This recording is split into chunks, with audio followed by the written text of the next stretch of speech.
And the two speakers we're going to bring forth today now, they found a lever for change in one of our longest standing civic institutions or initiatives, and that's the census. Esperanza Tervalon-Garrett, she builds grassroots power in neighborhoods, at the ballot box, and at City Hall. She's a savvy electoral strategist, a seasoned political organizer, and a power-building innovator among social justice activists and philanthropic leaders. Esperanza is visiting Portland from her home on a 16-acre ranch in the Cascade Mountains of Southern Oregon. Feel free to invite me anytime, Esperanza. Yes, I'll come. It's okay. Welcome, Esperanza.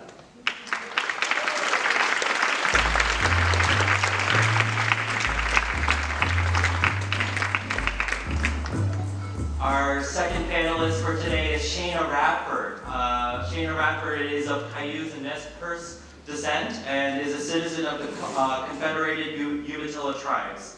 As the U.S. Census Bureau's Tribal Partnership Specialist for Oregon and Idaho, Shana is strategizing for a complete and accurate count of American Indian and Alaska Native populations in the 2020 census. So please join me in applauding Shana.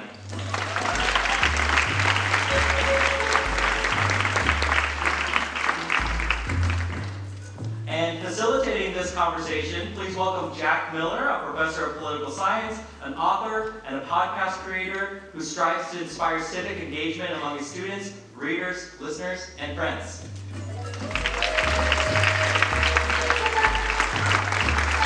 Hi, everybody. Thank you for coming back from lunch. So, I study politics, and politics is all about managing people and getting them to do what you want them to do, and getting you to come back from lunch that's a political challenge. So thanks for following the dancer in here. This is a panel on social innovation and the census, and we're going to hear from these two speakers about what they're doing around the census and with it, and what we can learn as social entrepreneurs from the challenges they face and what they do to overcome it. But first, I want to frame up what we're doing, what we're talking about. By applause, how many of you know what the census is? That's pretty good. I'm not too surprised when we have most people clapping. I'm going to read you a small excerpt from the U.S. Constitution, which is where the census comes from. And this is what it says. This is Article 1, Section 2, so it's very close to the beginning. It's a very important part of the U.S. Constitution. Representatives and direct taxes shall be apportioned among the several states which may be included within this union according to their respective numbers. The actual enumeration shall be made within 3 years after the first meeting of the Congress of the United States and within every subsequent term of 10 years in such manner as they shall by law direct. Now, by applause, how many of you knew that? That's significantly less, and that actually makes this a relatively typical group of Americans. The Census Bureau commissioned a study to determine what would be some of the obstacles and the difficulties that would be faced in the 2020 census, and one of the things this study showed is that only about 33% of Americans actually know what the census really is. And that most people know about it, but only a third of Americans know what it is. So we're about right. The census is not just a count to determine direct taxes and representation in Congress. It's also used to apportion $675 billion worth of federal funding. It is used by many states to apportion to counties and localities state funding. It's used by organizations of all types, from grocery stores to social welfare organizations to nonprofits, to make decisions about siting facilities and using their resources in the most efficient manner possible. So, by applause, how many of you knew that that's what the census was for? More than actually knew what the literal meaning of the Constitution was, and that's not too surprising either, because the survey also showed that most Americans are aware that the census is used for a variety of things. Now, the interesting thing about the census is that, and this is what the Constitution says, an actual enumeration, right? So what's going on is not just finding out what the population is, but actually counting them. And this is one of those really odd things that, as history has progressed and as technology has improved, This particular thing has gotten more difficult. Most things get easier as technology progresses. The first census was in 1790. And in 1790, it took roughly 2 weeks to get from New York, which was the capital of the United States, to the very farthest edge of the nation in southern Georgia. 2 weeks. If I left stage right now and wanted to go to the farthest place possible in the continental United States, if I wanted to get to Miami, Florida, I could be there by tomorrow morning. If I wanted to talk to somebody, if I wanted to see face-to-face somebody in Miami, Florida, I just do this. I just pull out my phone, I FaceTime them, and I get there. Technology has made these vast distances much shorter. It has made the divides between people narrowed in certain ways. But the census has gotten harder to do. As the country's gotten larger, as the population's gotten more mobile, as history has progressed and people have come to have various different kinds of attitudes about civil society, about the government, as our infrastructure is built up and there are more places for people to hide, more cracks for people to fall between, it actually becomes harder to count up the population, not easier. And so that's one of the reasons why we're here, is to talk about how these challenges can be overcome. Before I get to our speakers, I'll just tell you that there are, the study that the Census Bureau commissioned identified 5 barriers to participation. And participation in the census is actually also kind of interesting because you have to voluntarily tell the Census Bureau your information. You have to tell them, you answer all the Census Bureau questions. And because it's a voluntary participatory thing, the fact that people might not want to do that they might be hiding on purpose, they might have fallen through cracks, they might be reluctant to do so, those are the challenges. The main challenges are this, and by applause I'll ask you after each one, how many of you feel this way? A number of people feel like there are potential repercussions, negative consequences for answering the census question. Anybody in this room feel that way? Yeah. Some people worry about the security of their data and the confidentiality of what they tell the government. Anybody in here have that concern? There is a relatively high level of distrust of government at all levels, from local to federal. How about this crowd? Distrust of the government. Getting louder. So I could count you guys, but if I had to ask you to tell me your information, it would be a challenging thing to do. Other people think that being counted personally doesn't matter, that their individual number doesn't make a difference in the census. And then many people actually believe that it won't benefit them personally. While they may understand that it benefits their community, they don't think it benefits them personally. So these are just these are the main big barriers, and these 2 women are going to talk to us about these barriers and other ones that they may have noticed. So that's the census in terms of what it is, why it's important, but why it's also, in 2020, more challenging than ever to take an actual enumeration, as required by the Constitution, an actual enumeration of the population of the United States. Because it's so challenging, we as social innovators, you as social innovators, can learn an awful lot from the people who are trying to overcome this particular challenge. So I'm going to sit down now, and I'm going to now get to our guests, who will do most of the talking from here on out. And I just want to start off by asking Esperanza, what is it that interested you in working on the census? Why are you doing what you're doing? Thanks for that amazing introduction. Hi, my name is Esperanza Tervalon-Garrett. I am the campaign manager for We Count Oregon. We're the statewide Hard to Count census campaign. And in my other time, I'm the CEO of Dancing Hearts Consulting. We're a Black, Indigenous, women of color led firm out of Southern Oregon that work with social justice organizations and progressive organizations. You know, I was fortunate to work in 2010 on the census in Oakland as the executive director of Oakland Rising, and the system, the context was similar.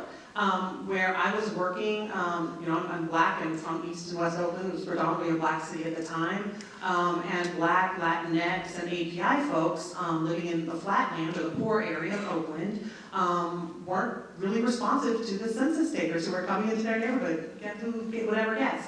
And so we decided to put up a campaign using technology and trusted messengers from the community to talk to folks in our community. And we were able to see a 16% increase of return when compared to census tracts that were just managed by a government enumerator. And so last year, 2018, I was drinking champagne in my ranch with my wife and looking at the snow, and I got a call from some amazing social justice organizers of color who said, there's this RFP, we have the census in 2020, and we'd like you to be the consultant of record because we believe we want to run a people of color-led statewide campaign that has never been run before.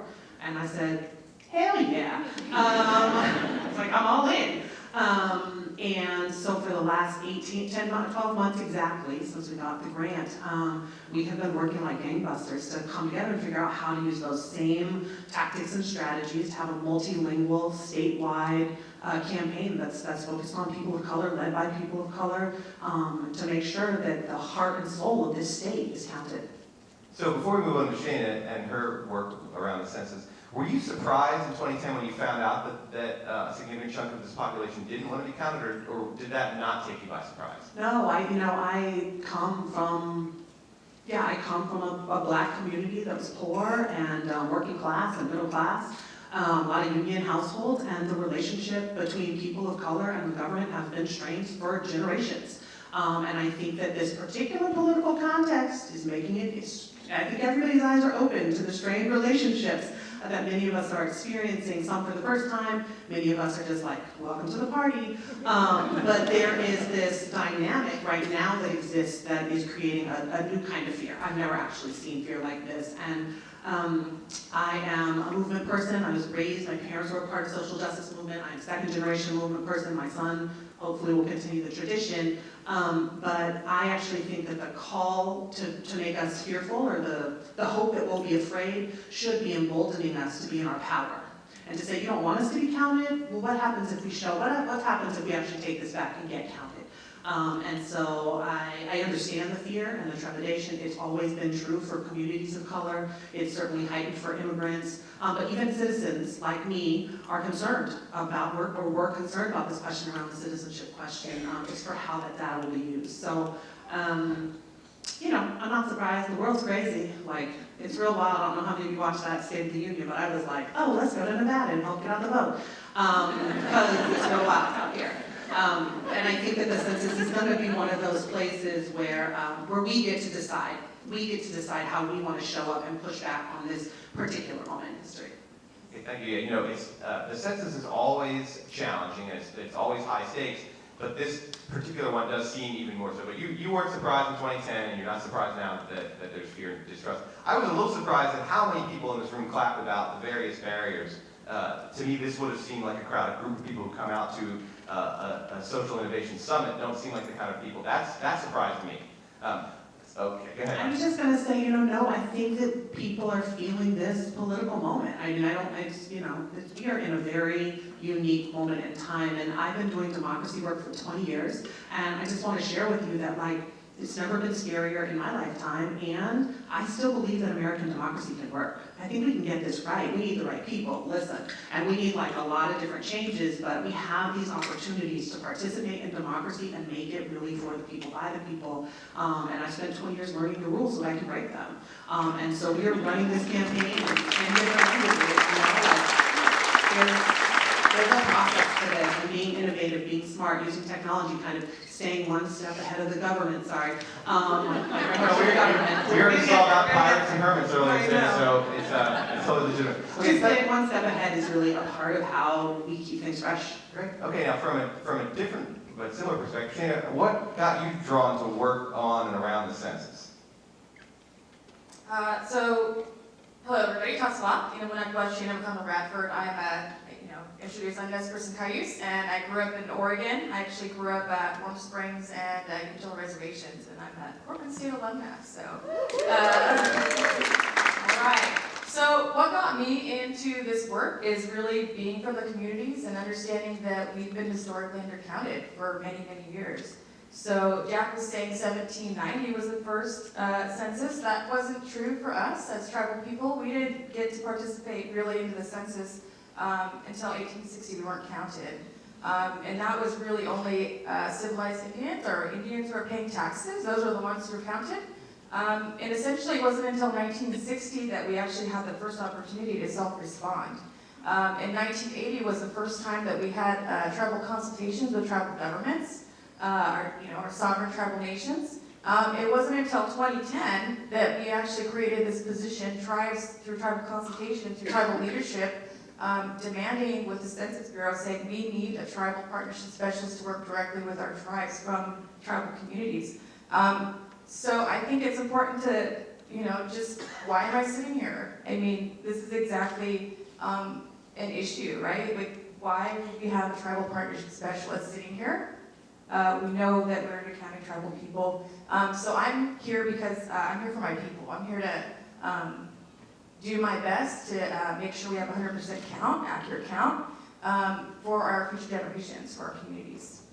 It's good to note that there are some communities that have been historically marginalized and others that have actually been outright excluded. And that adds a whole new layer of challenge, because this is the 230, it's been 230 years of censuses, but not for counting Native Americans. So it's just good to remind that along with the regular routine challenges of counting every American, there are extra challenges. So what makes certain groups of people hard to count? You could probably list, I'm sure you guys could list out, but what are the specific things that make people hard to count? I mean, you can see them and you can say, well, there's 1, 2, 3, 4, well, but I know it's not that simple. Esperanza, what makes people hard to count? So we have a bunch of different math things. One is like the number of self-response for a track, but I'm not gonna do that because that's boring. And we gotta make the census sexy, so get ready. That should have been our motto, making the census I have sexy. shirts, come see me later, I have swag. I'm so sincere. Okay, so hard to count communities are people of color. Native Americans have they're separated from the rest of people of color. Here, one of the largest counts was in Warm Springs. Undercounts in 2010, and so we really want to make sure that undercount is lifted. Roommates, so multiple people in a household. So how many of you have a roommate? Highly likely to be undercounted. Like if you have a roommate and they're maybe not supposed to be on the lease, you'd be like, I can't put them on my form. Totally put them on your form. Counting a roommate, this information doesn't go back, but that counting roommate thing is an issue. It's kids 0 to 5, people who speak another language other than English, immigrants, seniors, rural people, LGBTQIA folks like me. So there's just kind of like all the people that you would think of are like both the freshest people and the most important people that should be at the center. They're hard to count. So is there some kind of overall factor that that ties together all those different groups of people? It's really that the self-response rate is under 73% in their district. And most of the reason that we call them hard to count is because they require additional in-person engagement. So, tabling's not gonna get it. We're not gonna get hard to count people just like standing behind a table. We've got to go and knock on their doors. We've got to have full conversations about the census. What is it about? How do I take the form? Because people need to demystify the process. Because it only happens every 10 years, it's actually even harder than getting people to vote, because at least every 2 years somebody's talking to you about voting. This no one's talked about for literally 9 years. And so there's like a re-education process that has to happen. The other piece is that people don't trust government. Many of us don't trust the government, and these hard to count communities have different levels of strained relationships. The in-language piece is huge for Portland. I don't know if you know this, but we're running our campaign in 32 languages because there are so many languages spoken here, including indigenous Central American languages. And so we've had, people like, we'll do it in Spanish. I'm like, that's not enough. So if you're not out here speaking 5 different languages, you're not actually talking to Latinx folks in Oregon. And so we have had to just whittle down and get really specific to make sure that hard to count folks can get this information, it makes sense, and then, repackaging it a little different from our friends at the U.S. Census Bureau. So it's a little hip, it's a little fresh, it's a little cooler. That's why the sexy swag. It's definitely not sexist. It is not. But it's interesting because they're hard to count, not because you can't find people. You know where a lot of these people are. It's that you have to go and essentially talk them into being counted. It's so right. I think. I want to understand. Does that speak to your experience, or do you have a different experience with what makes people hard to count? that you have to talk them into being counted? My experience is similar. A lot of, in general, apathy. Some of the barriers that Census did a census barriers and motivation survey, a long time ago. Tribal nations haven't been involved with the 2020 census since 2015. However, there is still a lack of understanding and information, for them, why it's important to participate. And so for them, for tribes, it's like tribal communities, of course, distrust, and of course the history with the Census Bureau, the history with the government. There's How do you do, it sounds like you both also distrust the government. How do you go talk to, and I don't want to put words in your mouth, but Sheena works for the government, she's good. So she is the government. But do you have levels of distrust, and do you have to then overcome that in order to be able to conquer people's distrust?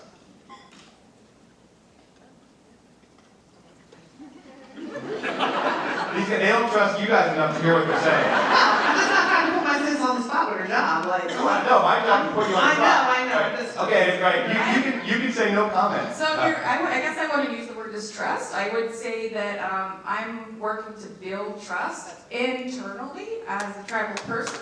Because Languaging is very important. yeah, so I mean, we understand that tribal people, natives distrust the government, but being a native person inside the government is really helpful because I can help change things inside directly with the tribes. They get issues.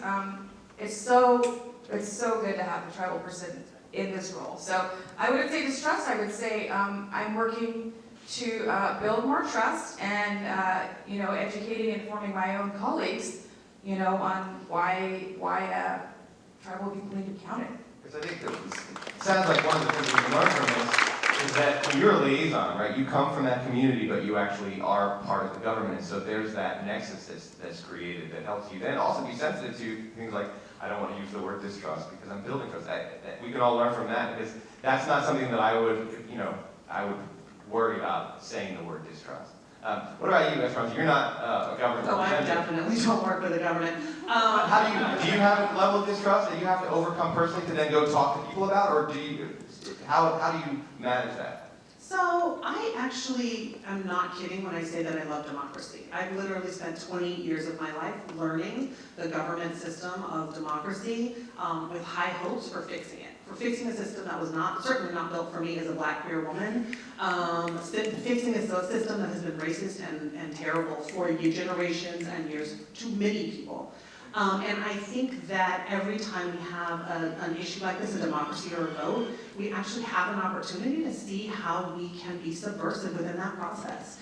And so the whole idea of being a Black woman with indigenous and women of color staff working on this census, that is subversive. Like, how many Black people do you know? We're 2% of the population and we're running a $9.5 million campaign. The whole thing has people from in every part of government sort of like losing their shit because they don't know. They're like, a Black woman in her power? Oh my God, she told me no. Like, hello, welcome to Black women in their power. No.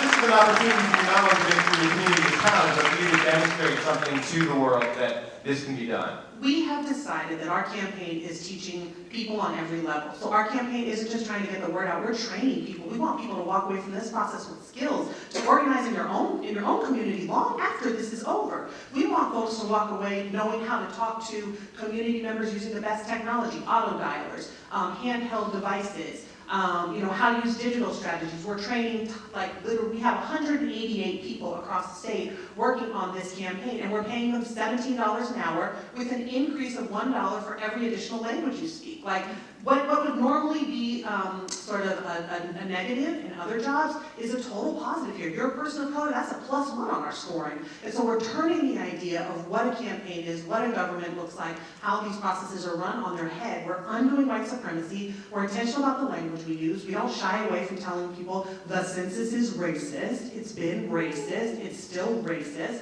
And that doesn't negate our responsibility to taking this moment, taking this process, and being in our power around it. We get to decide, right? That whole frame, that's like a whole new game. And I'm excited to be able to do it. So Sheena, what about you? Are you seeing this work on the census as having a bigger purpose or a more multidimensional purpose than just making sure there's an accurate count of your communities? Is this an opportunity for you as well to do more with this effort?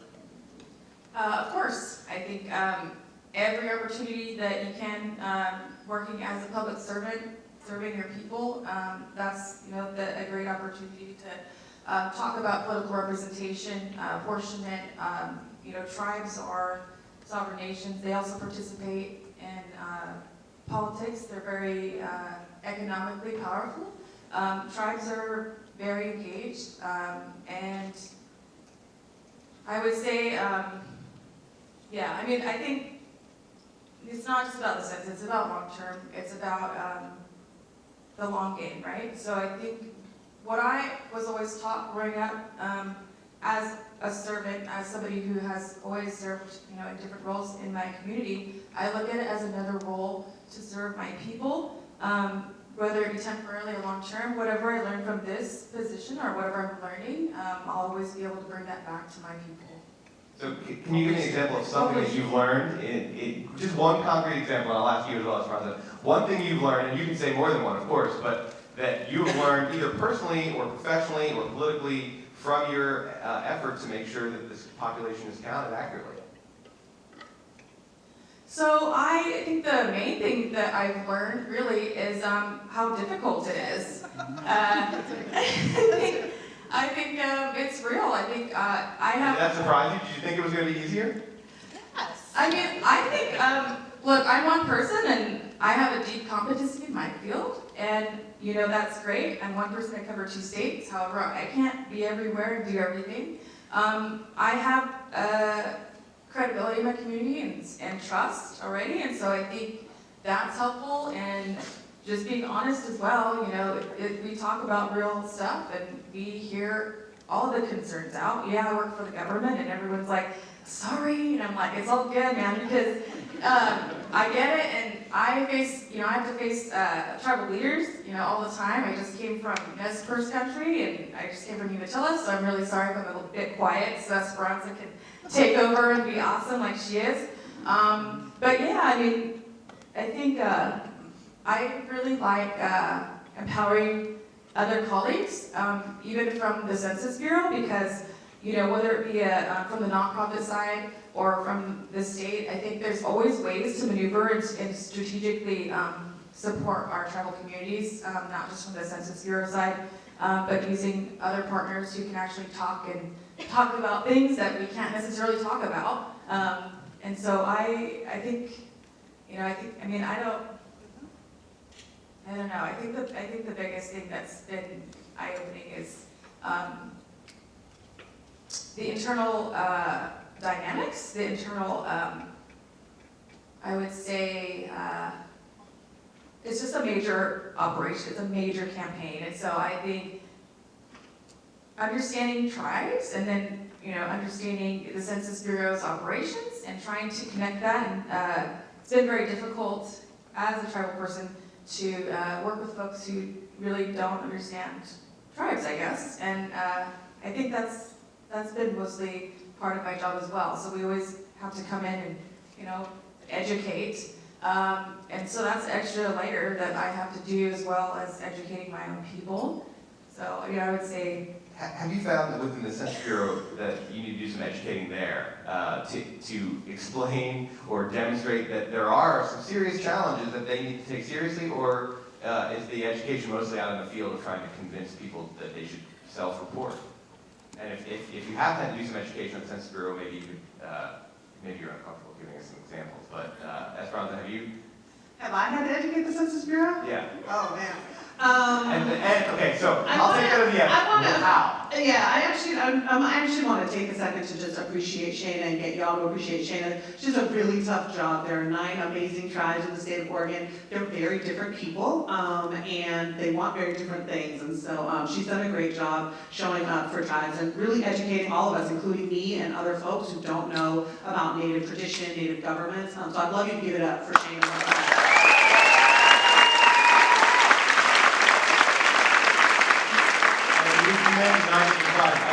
one of the things I think that broadly educating the public about the fact that Native Americans are not a homogenous group of people that, and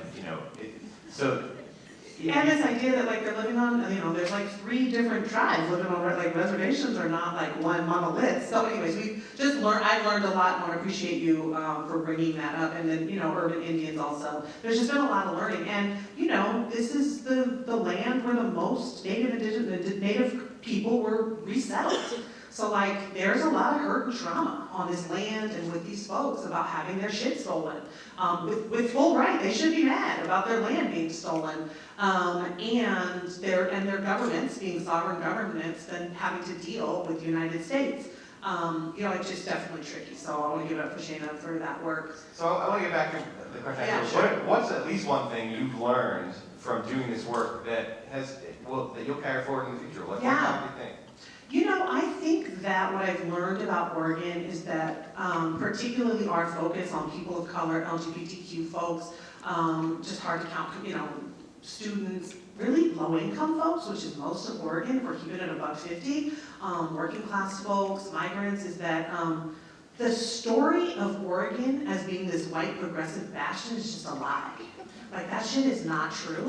And what is true is that communities of color, Black folks, Native folks, hardworking, rural white folks have been here for a long time making Oregon great. That actually what makes Oregon great is not this white bastion that we made it out to be. It's the amazing people of color who make this place fresh. And I just didn't know that. I wasn't as clear as I am now from being able to talk with folks and see folks and lift up those stories. Just what is possible here if we change the narrative, if we get real about our political systems, and if we all kind of do that Oregon dig in and pitch in thing. I've never lived somewhere where people want to pitch in more. Man, I live in a super rural place, and I like drove up the hill. This is a little off, but I don't care. And I like dropped a bunch of pieces. We built shit in our house. So if you drop part of the hoop house, it like fell off the truck, and people like stopped to help us put the shit back on, like put our stuff back on the truck. That's not Oregon. You didn't expect that. No, Oregon, they're just so. You're from California. I'm from Oakland. From Oakland. No, people would pass you by and be like, ooh, did you see that? She's on the side of the road. Like, no. And these folks were like off in the mountain, we're out in the mountains, and they were like, people were just pulling over and helping us. And I think that's the spirit of Oregon, and I don't think that's racialized. I think that is the spirit of this place, is that we want to do good together, that people want to be in unity, and I think that's possible. I think we can get there. I'm hoping that our campaign is helping. That's a beautiful thing that you yourself have a negative preconceived notion of rural people that you've learned to overcome. Are there other things that you've learned, and that actually sounds like it's a helpful thing, right? So you can go into these communities and say, okay, we can talk to these people, they're not just a bunch of rural people who I can't speak to. But are there things that you've learned also that have made your job hard, more challenging, that you didn't expect? I just think that Oregon, I think that what I didn't expect was that getting so many moving pieces together would be hard. And I think, 188 people you said? Well, we have the state government, you have the federal government, and then we have a community-led process. And that's a lot of coordination. These are not small these are not like 5 people making a decision. These are massive organizations. I think of the government as like a big organization. And things move at different paces, and we're just like, we're all late to the party, it's all underfunded, we're all trying, everybody's really smart, and like, we're running very different strategies. Our strategy is intentionally not coordinated with the government. Nothing is in blue, like we don't do any blue and gray, our shit is like purple, like green, we're like, hey, community, and it's intentional. It's not that we hate the government, it's not that, it's actually a strategy to connect with people who also feel fearful of government. And getting folks to kind of understand that it's not personal and that it's just the work, it's just what this work requires is for all of us to play our position. That's hard. And I'm sure we're going to get it together right around August 1st when we wrap this census up. Welcome to innovative business. Right, so for both of you, again, to get back to the innovative side, what is something that you would consider innovative, or maybe actually at this point you don't even think it's innovative, but that the audience might think is innovative, that you have developed as you've attempted to make sure that everybody self-reports? What are some innovative methods? I mean, it sounds hard to me. I really want to know. I want to learn something from you guys. A couple of things. Essentially, we work with tribes directly. We honor treaty trust responsibly. That's our, we honor tribes, respect self-determination and their sovereignty. So any strategies that we don't go into communities and tell them what to do. We really encourage them to build up their own, community-driven, community-led, tribal-led plan. So I think with that, tribes are actually very innovative in how they're creating materials specifically around the race question. Something innovative or different that we're adding for 2020 is we're adding, tribal people are able to add up to 6 tribal nations or affiliations or villages. In 2010, there was only 2. The other thing is internally recruiting, right, for census takers. There's big jobs that we need local community, tribal community members to fill those positions. So internally, we have to come up with innovative and creative ways to ensure that tribal people are being hired, because there is no hiring preference for tribal people, and we have veterans preference, and so many times, so often, tribal folks are overlooked.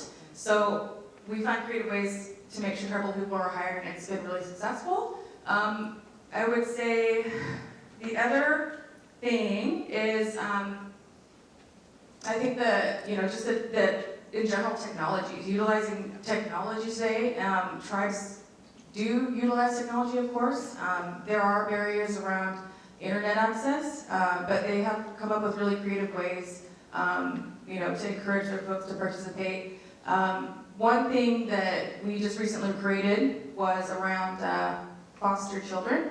The Indian Child Welfare Act, of course, protects tribal children who are not in, who are in foster care custody. So we create different fact sheets. So I think that's really cool, just to help educate and let people understand. I think if you have foster kids or children in custody, how do you feel it out as a native? Because it is really technical, and it's just like hard for people to understand. So we try to create easier fact sheets and information. And I feel really grateful because I have a lot of creativity inside. I think I don't feel limited. I know that we have the region with the largest tribal nations, the LA Regional Census Center. And it is a big priority for the entire nation, of course, but our region specifically really focusing and emphasizing that we don't undercount tribal people again. We did undercount, natives in 2010 by 4.9%. And so we don't want to do that again. And I do want to share something that we did get to work on. We are going to kick off the state of Oregon's count at a tribal nation. So I think that's amazing. So we'll, figure out a tribe and kick it off, just kind of like how we did in Alaska at Chesapeake Bay. So I think that's great. So it's not counting, it's outreach and education. So you're having to figure out, and often you don't necessarily know what your target group thinks. You have to figure out how to reach those people, how to encourage natives to join the Census Bureau and become counted. How do you get those ideas? Where do you get ideas for how to message and how to outreach and how to write these fact sheets? From the tribes themselves. So I do a lot of listening, right? I'm listening to tribes, I'm hearing their concerns. That's a big part of my job, building relationships and talking to my people and getting into communities and really what are your concerns? And so we, basically we work together as a team. We have tribal partnership specialists in every state, kind of hearing the same concerns. A lot of the regional tribes work together and share information. And of course, we have, a separate advertising agency. We are, for the first time, we have digital advertising, which is great. And we do have really cool, I think cool, AIN or native, PSAs and all the native sort of fact sheets that we have. They took a lot of time to make those. They engaged with tribes. What do you want to, how do you think that your people are going to participate? And the slogan for tribal folks is shape our future. So you'll start seeing, if you haven't already seen it, shape your future for the general population, but for tribes, it's shape our future. And so I think that's one of the unique ways, that we are shifting the language about participating in the census. So I just wanted to note, and I want everybody to write this down, the innovative strategy that I study politics, and this is an innovation in my mind, listening. Listening is an innovative strategy. It sounds like the simplest thing, but it is innovative, and it requires a lot of effort, and it requires a lot of time. There's a lot of places to go to listen, and just actually listening instead of hearing that is an innovative strategy. Okay, Esperanza, what about you? What are some of the creative, innovative strategies you're using? Well, In addition to listening, I'm sure. Yeah, I mean, we're organizers by training, and so if you're not listening or responding to what people care about, you're just losing time on the planet. So we're centering around organizing. We also are, we have a ton of stuff. So I'm going to bring up like the coolest stuff. We're doing some text account. In fact, do you want to pull out your cell phone? You have your cell phone right now. You're texting. You're not looking at me. You look at it. You look right at me. Do the blue shirt. Do the blue shirt. Do the blue shirt. Do the blue shirt. Never mind. And the rest of you take out your cell phone. That's some good outreach there, Sean. You can go down there. I might.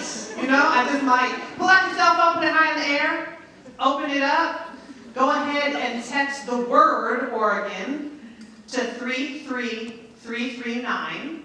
You're going to get a link. It's going to take you to our website, and I'm going to ask you to sign up to pledge to take the census. We will then send you cool notifications. Don't worry, we don't over text because it costs money. Is it in California? I don't want you, Californians. I love you, and I can tell you another text number later. So we're using this text interface in large part, just to get really nerdy for a second. It's actually illegal to call people on their cell phones when you're doing this sort of mass outreach. And we'll be contacting people via phone, text, and on their doors. And so we're using this text account to let people opt in to be in communication with the campaign. So it's an innovation that, again, it kind of like doesn't break the rule, but it's a workaround to this rule that they have created that would not allow us to use the most common technology that we use to communicate with each other. So we have what's called text account and pledged account, and then there's a whole digital strategy that goes with that. We're doing a ton of digital communications, or communications broadly, which is not generally how we would like to spend the money, but felt important since there's just a reduction in the amount of money going out. So you'll be seeing We Count Oregon ads on buses, on shelters, on benches, all over the east side here on, as part of our sort of like, hey, we're here, and this text account will be inside the bus for transit rights. Again, the people that all of our communications are focused on the communities that we want. So we're looking for transit-dependent folks, poor folks, houseless people riding the bus just to stay warm. That's our niche, right?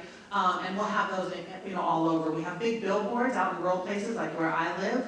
There's a billboard going up by Chiloquin, which is one of the reservations down in Klamath, and we're going to work with that crew to figure out how to make sure that billboard has pictures of people that are trusted from that community, has a message that actually matters. So I think one of our innovations is that we're not afraid to micro-target. We're not afraid. We're not afraid to just have something for folks who speak Vietnamese or just for folks who speak Mixteca. Like, we want to micro-target. We want to talk to people in their language and in ways that are culturally responsive and relevant to them. And then the last thing I would say is that we're gonna innovate by doing old school work. We're gonna knock on people's doors. We're gonna pay people a living wage to do that work. We're going to treat people with respect, and we're going to be honest about the problems with this system and our way of being able to step in our power to transform it.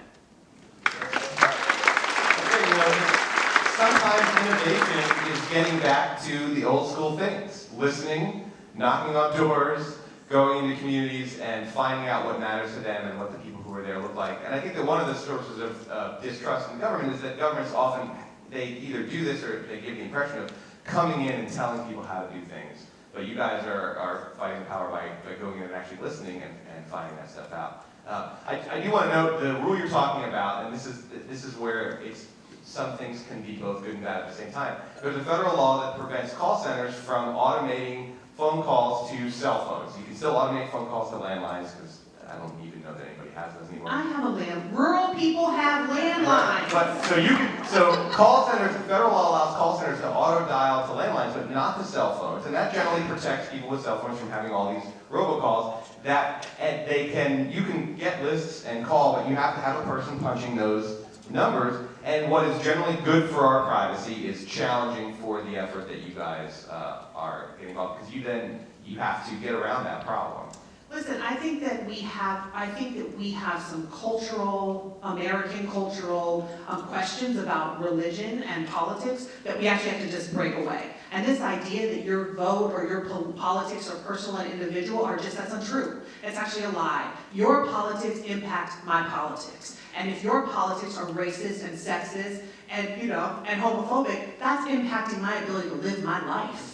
These are not things that should be happening in some weird, isolated bubble. This just should not be. We should be in community around our politics. We should be in community around our democracy. And I have no problem figuring out those rules and getting you to text in. I'm gonna send you a text. You can come text. How do we use this technology and use what we know to actually fix democracy? And a lot of these laws are aimed at putting people into isolation, because in silos we make very different decisions than we make when we are connected. We are tribal people. We are tribal people by nature. We are herd animals.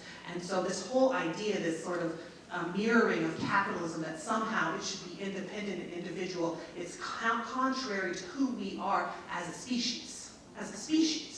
And you guys have been talking about ecology, and we need each other to grow. We depend on each other for survival. It is our job, my calling from the universe and my ancestors, to help us remember our humanity to each other, to help us remember that we can have something together. Yeah. I love your passion and your clarity. And just listening you talk about what you're trying to get people to accept in a very highly individualist culture, like American political culture, that's a tall hill to climb. So I'm going to give you easy chores. I'm carried away by your passion, and I want some of your swag, and I'm going to do everything I can to make the census seem sexy. But I do want to, as we come to the end of our time, I do want to ask the tough question, which is, both of you, are you optimistic about the success level of your endeavors? How optimistic or not optimistic, and what are you doing to address your level of, or lack of optimism? Shana, how about you? Are you optimistic that you're going to be able to have a pretty good impact on the accurate count? Yeah, I'm always optimistic. So, I would say, not on my watch, man, we're not going to have an undercounted tribal people this time. So, I do as much as I can, but always optimistic, always hopeful. I don't have time or energy to not be that way, It's let's get this done and work together and get our folks counted, and yeah, I'm always hopeful, so. You do not sound like you're naively optimistic either. I do not see naivete coming out of you. So this is optimism based on an assessment of what the real challenges are, and the historical exclusion and all of the levels of distrust and the communication difficulty, but you're still optimistic. Well, that's... Yeah, it happened, right? It's the truth. We have to talk about and address the truth. And, when I meet with tribes, we talk about, truth and reconciliation works. It's real and it matters. We do have to talk about the histories. We have to talk about what happened, but we also, we need to discuss it, but we also need to move forward. Yes, a lot of things have happened, but tribes, it's empowering tribes. So it's really about empowering tribes to use their voice, to actually change the systems themselves from a government to government relationship, and the tribal consultation, all these cool words that we use. But tribes have that power to literally change what the Census Bureau does, and it has changed. What I like to think of is it's little improvements over time. Of course, would people like it to be quicker, different? Would people like to have different questions on the form? Would tribes rather just self-enumerate? Would tribes rather just not have the Census Bureau involved? But that is really up to tribes, and they have that power to really push the Census Bureau and pressure the Census Bureau. And of course, we are a political nonpartisan. We listen. We want to know. We want tribal input. We need it. And, I'm happy to do as much as I can, to be a part of that, to facilitate that and facilitate the issues. But yeah, I think, it's. All right, that's great. Esperanza, optimistic at what level? I mean, You're energetic and you're very funny. Thank you. And I definitely am carried away by you, but like optimism. I mean, Yeah? I'm a Zennial, so I'm super not. Like, I'm hella not optimistic. Like, I'm just constantly snarky and unimpressed.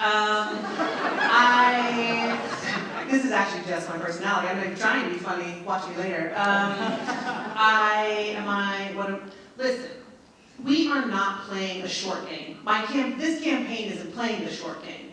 Am I optimistic that we are going to build something that we can continue to build on over the next 10 years for 2030? Absolutely. I feel great about that. Are we going to somehow magically overcome the millions of dollars that we are underfunded in every state across the country because the current administration cuts the census budget? No. We're not. We're not going to do that. Are we as a state going to be able to count every single person? That's never happened in the history of the United States. I don't know why it happened now with the least money we've ever had. I am not, whatever. I think that's just a reality. I am optimistic and believe wholeheartedly that our campaign is transforming how campaigns happen and who should be at the center, who matters in Oregon. And that to me is a home run. It's a home run, no matter what the outcome of our actual enumeration is. That's great. That to me connects with the entrepreneurs talk earlier, working from an organization to achieve the change you want, not working for the organization or working outside of it, but working from it. So you're essentially, both of you, working from the census to achieve these bigger goals, and you're facing the challenge of the specific task of getting the most accurate count possible and taking the opportunities that are available to you because of this to build something that's bigger. Well, I feel like we've learned an awful lot today. Will you guys give these two a big hand?